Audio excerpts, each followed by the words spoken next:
with this whole plot of them thinking that this guy might actually be the grandfather of this family or whatever would be much more compelling and interesting if we didn't know that he was actually fucking Santa. Like, if we didn't see any of the stuff at the North Pole at the beginning, we just see Peter, we just see kind of how he dealt with the loss of his dad and like being stuck in an orphanage, and then he grows up and he's a reporter and he dislikes Christmas, and then this guy bumps into him and he suddenly is like, why is this crazy derelict bump into me? And then you start thinking, oh, maybe this guy really is Santa Claus. Maybe something's wrong. Maybe he has amnesia. We don't understand exactly what happened. And then this family shows up at the midway point and says, oh, that's our granddad. And you're like, oh, well, maybe he's not Santa.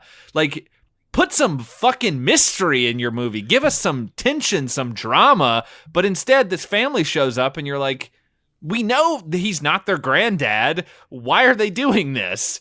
And that's why I thought it had to be this weird like twist on what Santa Claus is on a molecular level. Because why would you introduce this twist so late, other than to like, you know, put a bearing in their plot? But like, as a viewer, I know he's Santa. Yeah. So, and like, they aren't portrayed as bad people or scamming them. So it's this weird. I'm unsure, because it is revealed at the end that their granddad has just been in a home apparently nearby for 10 years and they didn't think to check there. Okay, they're not scamming them, but they might be shitty grandchildren. I think that's true. I'm sure he has other grandchildren too who also aren't doing it. But like, here's like, you could have, like I said, you could have started the first time you see Santa, it could have been Peter hitting him. You didn't need that whole other part.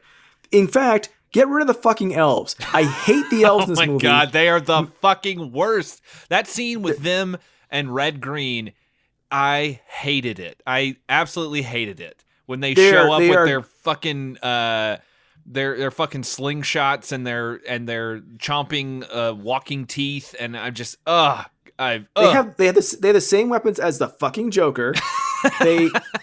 They're always aggressive.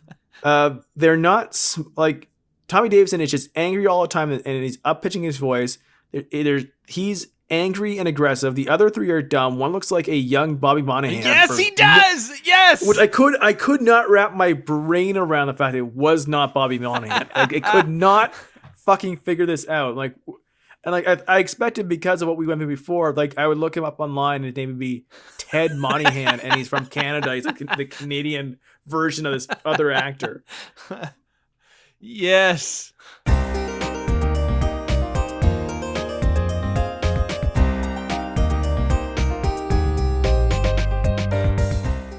To hear the full episode, head over to patreon.com/PredictoCast.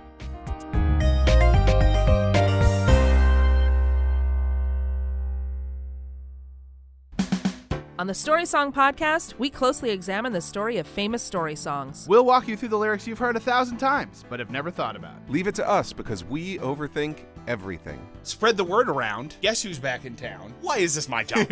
Why is this on me now? I didn't even like those guys. We discuss the history of the story songs you love. Show of hands. Who here knew that Riggs Springfield was Australian? No clue. The Wikipedia article started with, "You guys, you're not going to believe this." The Story Song Podcast. Find it wherever you get your podcasts. Forge Audio. Dream it. Build it. Share it.